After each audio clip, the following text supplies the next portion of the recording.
All right, so we are back with another interview with Lisa Wiles.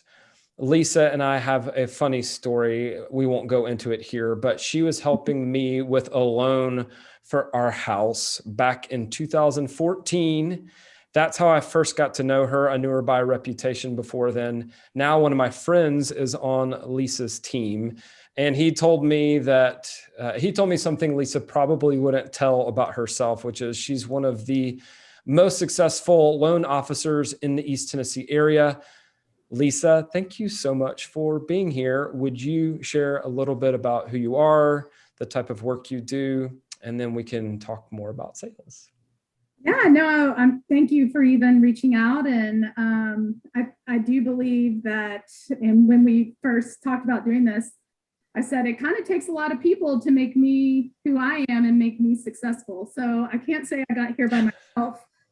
Right. It definitely took a village of people, not only the people who brought me their business and trusted me with their business, but the people they referred to me and the people who work with me alongside of me that gets the loan from the beginning to the end, because that I would just be, in a ditch somewhere. So I've been with mortgage investors for 7, almost 8 years coming up, but before that with Wells Fargo for 10.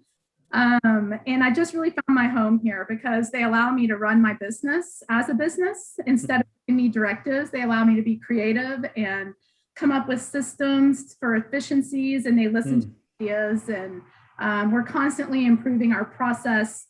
So really, I want to be always in my green time of sales because that's what I'm best at.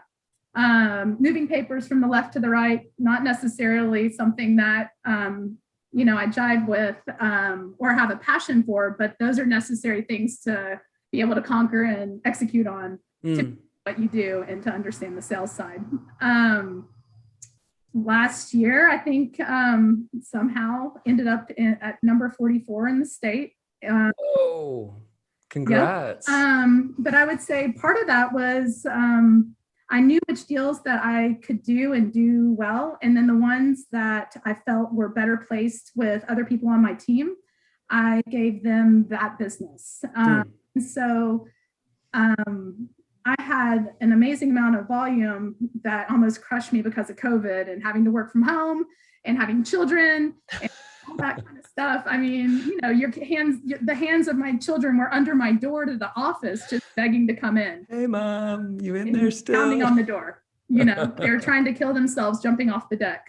But all the while, it was our biggest year. And I think I mainly was able to execute that because I leveraged our team and I gave business to my team. So we were all carrying a fairly heavy load. More balanced, and we all did a better job, and we had higher customer service for because I do think that customer service is going to be your foundation to any sales that you're going to go into. That's your point of differentiation, is your level of customer service. So 2 things I want to double click on. First, what is green time? Oh yeah, so green time's the time that you're in your element and you're making money. That time is solving some problems that you created yourself, and or doing paperwork that maybe you should have done that up front, not on the backside. Now it's double bad for you. It's taking up way too much of the time that you could be out there selling and making relationships and providing that customer service, follow up, the check-in, the thanking people for the business. That's green time. Got it. To me. I love what you said about leaning on your team and how if you knew the deal wasn't right for you, you would delegate. There's an inherent generosity in that. The idea that a rising tide floats all boats. Has that always been your mindset in your work? That mindset actually was developed because early on, I would say in my career, I worked on someone else's team. And when she was acknowledged for doing 99 million in a year, and I made up 33, and another guy made up 33, and she didn't tell anybody that we had any part in that. it struck a chord with me, and I just said, I would never do that to somebody. And I think the more you give, the more you receive. There's a karma play in there that you just put it out into the universe, and the more people who you can make successful, and whether or not it gets you a deal, there's been plenty of deals where I'm like, you would be better going over here with this other company, with a bank, and doing a HELOC instead of doing a cash. But it's an honest answer, and it's one that builds rapport and a relationship. And I think a relationship you can take to the bank. One action will be over and gone, and it could cost you that relationship. I mean, that's a great point. If you're playing the long game, then you need to be more interested in relationships than one-off transactions. With your approach to sales, I mean, how do you stay in that place, knowing that like you still need to make money? You sometimes, at least I've thought, man, can I afford to say no to this? So when you know the deal is less than ideal, how do you say no, or how do you delegate? I do believe I was able to delegate more and more because of the amount of volume coming in. Got it. Right. So I had the ability to be more choosy. I delegated more. But so some of it was out of necessity, just to maintain work-life balance. Because I used to not work any weekends, and then I went from that to working 80-hour weeks and just was overwhelmed. And then I had kids, and I just felt like I was missing out on some of their life. And that balance to me became my every year, my New Year's resolution was balance. That was my word. Took 3 years in a row, but and Corey actually on my team helped me pull together some systems in play that allow us to not only offer that around the clock nights and weekends, but we as a team go round robin. So I only have to, there's 7 loan officers on our team. I only have to work one night a week. Right. So somebody's always on call, and that's how you're able to maintain that level of customer service without forcing any one team member to be on call all the time, which isn't sustainable for anyone. Right. And it gives that person the opportunity, because anytime somebody's calling you at 9 o'clock needing a favor, they're very receptive and thankful, and you get that. I actually don't mind being on call because people are so responsive and receptive to that. You taking your time out of your weekend or your night. And great point. Yeah. And it gets some of our newer team members a lot more exposure and the ability to work on things a little bit more. So it's good for everybody. One thing that you said that I think is really profound, it's more like so often when we talk about sales, it's what are all the tactics for generating new leads? So it's kind of unusual to know that one tactic is to turn down a potential client or customer who is not right for you. I think that one's just really special. But, how are you all getting leads? How are you starting conversations? Oh, that's good. So my major in college was advertising. Okay. And we're all selling the same thing, right?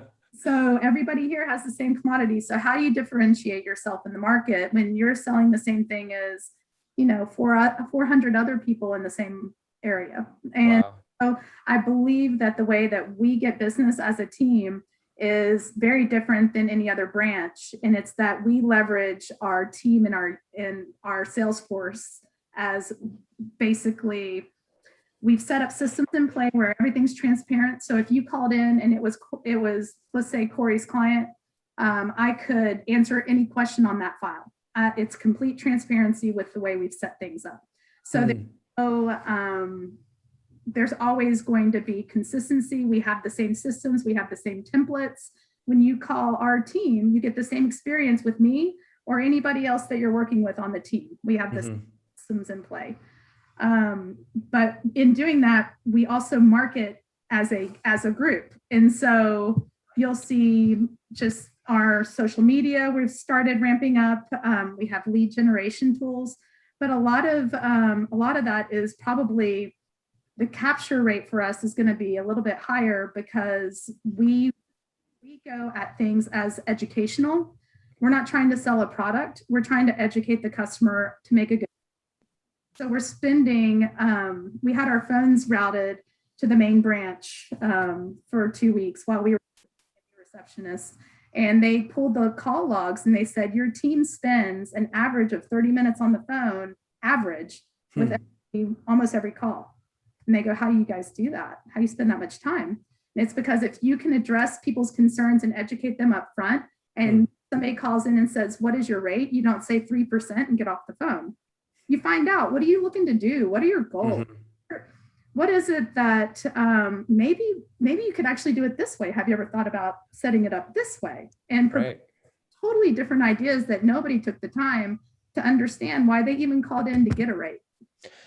And they were price shopping before, but you ask a few more consultative questions and you help them get clarity, better understand what they're searching for. And yeah, that builds rapport a lot faster than just saying, yeah, 3%. Right. One thing that came to mind is this study from a consulting firm called the Rain Group.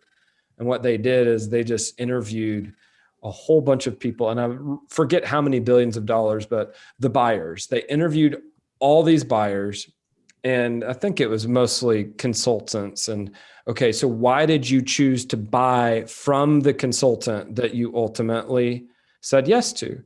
And far and away, the most important factor with the yes was, well, we chose to buy from the people who educated us with new ideas and perspectives, or introduced us to new ideas and perspectives. And I remember reading that and sort of pouncing on that, because I think intuitively I understood that, well, I want all my clients to make an informed decision. And if I see gaps, I'd rather teach them what those gaps are and potentially lose out on the opportunity than have them buy for the wrong reasons. And have buyer's remorse later. So again, going back to like what you all do differently, and it sounds like there are 400 loan officers roughly. Oh gosh, I wouldn't even know anymore, because every time there's a refi boom, everybody becomes one. That's funny. Speaking of, can I join your team? Right? Yeah, come on. But anyway, so you all spend more time on average with any new prospect. You go to the trouble of asking questions about what their goals are. You educate them with new ideas and perspectives, like, hey, have you thought about this? Have you tried this? I think right away that would make a big difference. And then just to recap, you're getting some folks through social media. You're getting some folks through, I'm guessing, referrals, like other clients you've had in the past. And then anything else before we start talking about how to stay in touch without getting on people's nerves? Any other ways you get clients?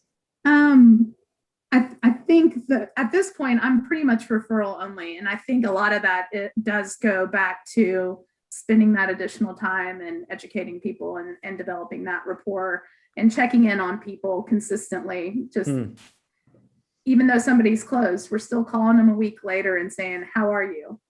Like, let's just check in. And that's cool. And I think that's important. An important piece of trying to get your business into a referral only type business. Well, you bring up a great point, which is, it's easy to think about the time you invest on the front end educating a client as like time that's lost. And you actually made me think about something my dad, who owns an insurance agency in Nashville, told me however many years ago, which is he was always surprised that people who ultimately didn't put their business with him would still refer him. And so there's a kind of compound interest that happens where if you do put the time in with people, then you'll see the even if you don't get that deal always, you still see an ROI over time because, as you do have more clients, well, then they can refer more people. So I just think that's a good insight. You will ultimately get paid back for your generosity with your expertise. What were you going to say? And the last thing I think we do that's different is instead of sitting here and having our referral partners consistently just send us deals, we reach out and have ideas about how can we help you guys capture more deals. We're in a very challenging market. And I know there are contracts being written because there are deals closing. And so I sat down with my team and I said, we need the contracts being written. We need them to be our clients. Right. Like, there's only a couple of them happening and we right. those. And so we've come up with a couple different things that we can do for our realtor partners to help them capture more business. And it's been very successful. And gathered a little bit of traction at this point, and we've forged a lot of new relationships with new realtors because we care about them growing their business because it will reciprocate, come back to us. That's so good. So first of all, you're pursuing referral partners who could send you a lot of business and not just like one contract every now and again. And then you're proactively educating them, supporting them, helping them grow their businesses because, well, if they grow, you grow too. Right. Yeah. And that has recently caught on and it's exploded. So I'm very cool to see that working. So that was nice that it translated. So speaking of referral partners and, how do you stay in touch? I mean, there are only so many times that you can follow up and say, hey, have anything you're working on? So like, I'd love to know, especially creative ways that you will touch base.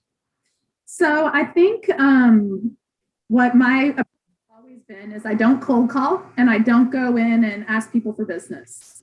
That's just not my style. Some people can do it. That's just not, that's never been my thing. I can't do it. I can't do it either. Where I'm kind of like, hey, you already have your person and I respect that relationship. But if they're not going to answer the phone on Thursday night and you need something, call me. And and then if you need to take that client back to your original lender, you'll probably do that once or twice. And then finally, you'll realize that you can always count on me. I'll get the deal done and I'll execute. And at some point, you go from being the plan B, you just become plan A. And so I always felt like going in as the underdog and going in as the, hey, I'm just here to help. And I've told a couple realtors, like, if you have any issues, I'm not going to take that loan away from the lender that you're working with because that's not right. They put a lot of time in it, but I will make a call to them and I'll tell them how to fix it. And I did that a couple of times and I got a whole team in Nashville now that works with me because I bailed them out 5 or 6 times and helped their lender get the loan to closing without taking the deal. And then after a while, they're like, wait, we wouldn't have these problems to begin with if we just worked with Lisa and her team. And they'll come around to it. You don't have to tell them, you don't have to tell them how good you are. You just do those acts of service and you don't try to take that deal when you could. You don't try to. And it also gains respect with your peers. You didn't try to get that business from them. You tried to help them. And so I think that's important as well. You need your peers to respect you if you're going to have a respected business. Yeah, it's really easy to be short-sighted in business. And I think especially in sales, we pick up the wrong stereotypes. Yeah. And we forget that still very much a relational business is still very much a relational thing. It's always a personal thing because it always involves people. And so those folks who are like, it's nothing personal, it's business. That's just a stupid thing to say because it's always personal because business always involves people. And so treat other people the way you'd want to be treated, So, so one way you keep in touch is just by being available to answer questions and bail people out if they need help. With your referral partners, are you Are you sending them emails too? Are you texting them? Are you like, hey, we just put out a new Yeah. video? Like, What is other it things? We do a hitting lot. them from every direction at once? We do two events annually, and they always benefit a nonprofit. So we did Imagination Library Dolly Fest, which was Nice. we've done the zoo and things like that. But I've always wanted the money that we spend on the event for the realtor partners and our other partners to always go to a nonprofit. So if they don't show up, I still feel good about spending money. So you throw a party and you invite your best referral partners, some of whom are clients, some of whom are just referral partners, and then all proceed, and then you'll make a big donation to charity at the same Yeah, time. but the party is always through the charity. So it's Got it. the Knoxville Zoo, or it's the Imagination Library Dolly Fest, or it was Dogwood Arts Rhythm and Blooms. There's nonprofits are really good at putting together events on their own. So we just back into their events and buy the tickets, and that money goes to the nonprofit. So we do So smart. those a year.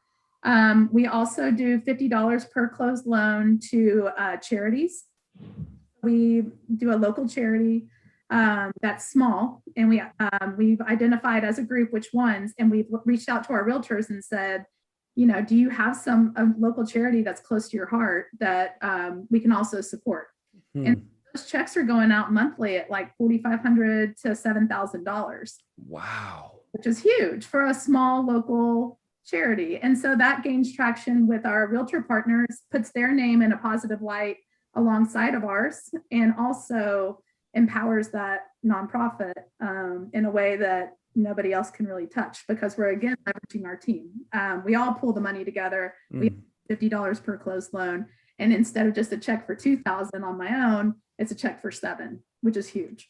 That is so cool. I mean, I think too, it just goes to show that, well, let me back up. I think when I first got into business, I thought I had to be this cold-blooded capitalist. And who knows, I probably picked up that idea from movies, but what I hear you saying is like all of the things that we enjoy doing personally, which is being generous and giving and supporting causes that we care about. Well, you can find a way, if you are in sales, if you are an entrepreneur, you can find a way to bring that in as well. And isn't that an incentive to do business with you too?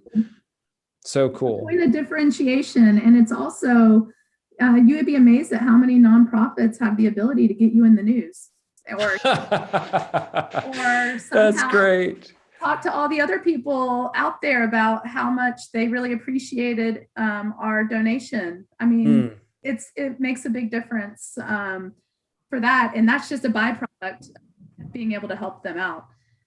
So we get like that, and we stay in front every month by having a new charity. So we're constantly reaching out to our realtor partners for that. We always we have a text thread that we send out to all of our realtor partners. If they have a new listing, they can post the new listing, and then we have about 75 realtors on it that get first looks right now. Smart. And so my husband's a realtor, and he said, oh my gosh, so-and-so brought a buyer. She's never shown one of my houses before. And I said, she got it off the text thread. No way. Again, that's so smart, right? Because you mentioned before how you're proactively educating realtors and helping them grow their businesses, right? But then the idea that you would create some sort of tool or a community or some other resource that they can leverage and then actually help each other. I just love that you're creating this sort of collegial environment, inside of your team, with other loan officers, even among realtors who can be competitors against each other. I love that. I think that's unusual. I know that's unusual. And I think a lot of people need to know that that's possible, because I think too often we're like, oh, business, it's a dog eat dog world out there. And it's like, well, some people believe that, some people act like that, Most do not. So if you're wanting to scale up your business, it's much easier to scale your business up if you leverage a larger group of people, obviously. And again, my mantra for creating business and developing business is how many people can I make successful? Because that group will push you up and will definitely lift you. And I mean, my volume's gone through the roof because of me giving and then in return receiving. And that's just on the basis of everything. So good, obviously. It makes me think of something Zig Ziglar said, and I'll butcher the quote, but it's like, hey, you can have anything you want in life if you help enough other people get what they want. 2 questions to close us down. Okay. Number 1, a question about boundaries. Mm-hmm. So it is true that like helping other people succeed, that will help you, you'll get pulled up at the same time. But how do you avoid takers, like people who would just take and take and take and would never actually reciprocate or are more interested in taking than they are in like a long-term and mutually beneficial relationship? That's the first question. Second question is, if you were to go back and talk to Lisa in the early days about sales, what would you tell her? But tell me about takers first. The people who I analyze often, the people who may constantly leverage me for information and issues that they have with other people and, and all that. And if it is basically a high taker and a low return, ultimately I will let them combine with somebody else that's a better fit for them on my team. And if that doesn't even play out because, sometimes I'm just not available. And for that human, maybe I'm always not available. And so I'm more than oddly happy, enough, though. I will never be available to take a meeting with you for the next 40 years. As odd as that is. But so I'll bring somebody in and do it in a very smooth, like, hey, I know your time is important to me. I know you need to talk to somebody today at 2. I'm not available. So what I'm going to do is connect you with so-and-so. And they can answer all your questions, and I'll circle back around and make sure that you're taken care of. That is smooth. And then maybe instead of calling them, because I know they're just going to then I'll just pop in an email and just say, hey, just wanted to circle back around. Everything good. Please let us know. And I put the person I connected them with, I reintroduce them again. And I constantly reintroduce that person until they forge their own relationship. Take yourself out of the equation. Yep. Bye. Bye. Bye. See ya. And I've done that a couple times. And honestly, sometimes that person is just better with somebody who has a little bit more time to spend with them, and they are a little needy, and maybe they have more time to take that person to lunch and develop that deeper relationship. Whereas I didn't have the interest at that point with that person. We didn't mesh well to do that. And that's okay. I don't have to mesh with everybody. I just want to make sure they're taken care of, and whoever you mesh with is who I want you to work with. And that's good. It's a great point. I mean, I think if we find ourselves resenting the people that we set out to serve, that's a good clue that it's time to connect them with someone else, or to just both of you maybe can have an, amicable parting and wish each other the best. But it's always a clue for me. I'm like, if I roll my eyes and I'm like, oh, when someone gets in touch, that's a good sign that some kind of transition needs to happen. But what advice would you give Lisa back in the day? I would say something I didn't know and I didn't understand when I was working those 80-hour weeks, and I was waking up at 5 a.m. and working. And then literally when I got home, I'd have dinner and work again until midnight. I mean, it was just super unbalanced, and everybody told me they needed something right now. And I believed them, but honestly, you must need it now. And I believed them, but I would say if I could go back, I didn't respect my time enough. Mm. And as I grew older in the business, and as I realized the value that I brought to other people, and I respected my time and respected me and what I brought to the table, then I set my boundaries. And I said, I stop working at 5 because I'm going to go and pick up kids. And I will be back on maybe to clean up a couple of emails from 7 to 8 or so. But you can text me all you want. I'm not answering. Just be aware, I'm not answering your text. I have an automated text that when people call me, I'll hit it and it says, call me at the office. I'm constantly training people to not abuse me on my personal cell phone and to respect my space and respect my time. And the more that I respected my space and my time, the more people wanted to work with me, oddly enough, because they realized that I knew I had value. You're leading by example too. Like, we all know that we need to be better with work-life blend with boundaries. And some people we work with actually make it easier for us to practice bad habits. And some people lead the way with good habits. Sounds like you were in the second camp.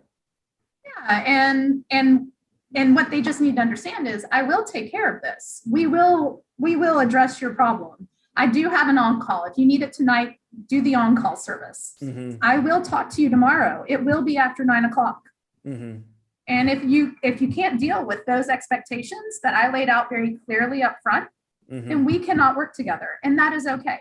We just aren't a good match. That's so people respect my boundaries and my expectations that I set out in advance. And I just say, this is how I do business.